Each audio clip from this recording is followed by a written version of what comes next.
श्री राधे कृष्ण। ओम नमो भगवते वासुदेवाय नमः। कथा 59। श्री कृष्ण जी का वैकुंठ जाना।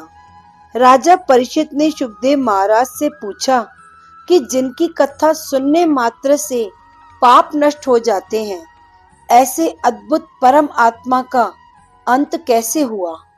तब सुखदेव महाराज ने कहा, हे परीक्षित, जब श्री कृष्ण जी ने देखा कि अब द्वारकापुरी में अपशगुन होने लगे हैं और द्वारकापुरी में रहते हुए ब्राह्मणों का नाश भी नहीं हो सकता, तो ऋषियों के द्वारा दिए गए श्राप को सच करने के लिए उन्होंने एक सभा में सभी यदुवंशियों से कहा कि अब द्वारकापुरी में रहना ठीक नहीं है, इसलिए बूढ़े, बच्चे और स्त्रियों को शंखोद्वार क्षेत्र में भेज देना चाहिए और हम सबको प्रभास क्षेत्र में चलकर देवताओं की पूजा कर दान पुण्य करना चाहिए, जिससे सारे अमंगल माफ हो सके।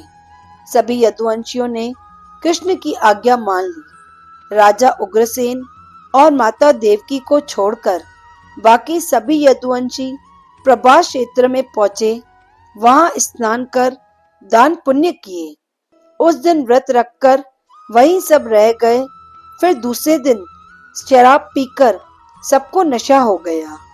वहीं सब समुद्र किनारे बैठकर अपनी अपनी तारीफ करने लगे।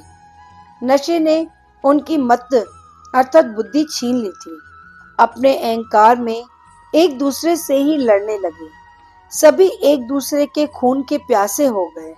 जब सब हथियार टूट गए तो समुद्र किनारे लोहे के चूरे से जो घास उत्पन्न हुई थी, वो ही तोड़ तोड़ कर एक दूसरे को मारने लगे। यदुवंशियों के विनाश के लिए स्वयं भगवान ने ये लीला रची थी। इस तरह श्री कृष्ण की लीला से सभी यदुवंशी यादवों का उस घास से नाश हो गया। श्री कृष्ण ने बलराम से कहा कि यह पृथ्वी का भार उतर गया है, तो अब हमें भी अपने लोक चलना चाहिए। ये बात सुनकर बलराम ने लंगोट पहनकर समुद्र किनारे पर बैठ योग अभ्यास से शरीर समेत अंतर ध्यान हो गए। भगवान श्याम सुंदर चतुर्भुजी रूप बनाकर, शंख चक्र गदा परम रूप धारण कर, पीला वस्त्र धारण कर समुद्र किनारे एक पीपल के पेड़ के नीचे दाएं पैर के ऊपर बायां पैर रखकर बैठ गए। श्री कृष्ण के पीले वस्त्रों के कारण नीचे का पैर चमकने लगा।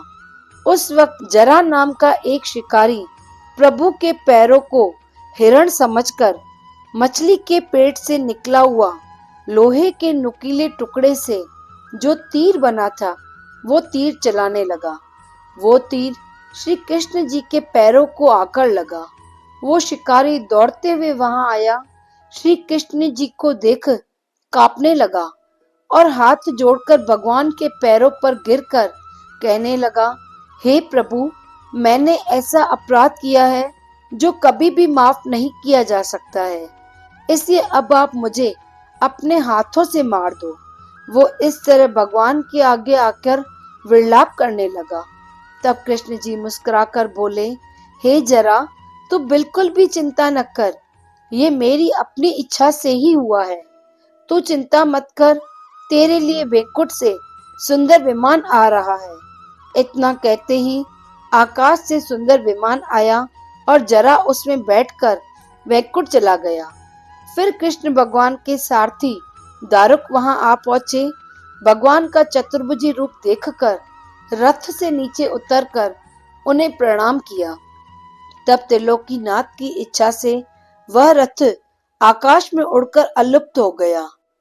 श्री कृष्ण ने दारुक से कहा कि तुम द्वारकापुरी में जाकर वासुदेव और दूसरे यादवों के नाश होने का सारा हाल बताओ और बताना कि अब द्वारकापुरी समुद्र में डूब जाएगी।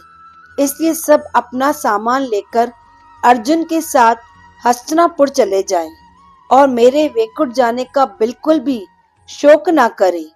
गीता के ज्ञान को ही सच्चा समझकर मेरा ध्यान करते रहें। हे दारुक, तुम भी जल्द ही मेरी शरण आओगे।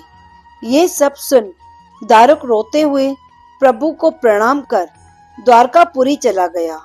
दारुक के जाने के बाद ब्रह्मा, शिव, सभी देवी देवता, अप्सराएं, किन्नर गंधर्व श्री कृष्ण को अपने पास वापस आता देख फूलों की वर्षा करने लगे। बोलो श्री विष्णु अंश कृष्ण भगवान की जय।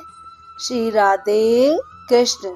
ओम नमो भगवते वासुदेवाय नमः।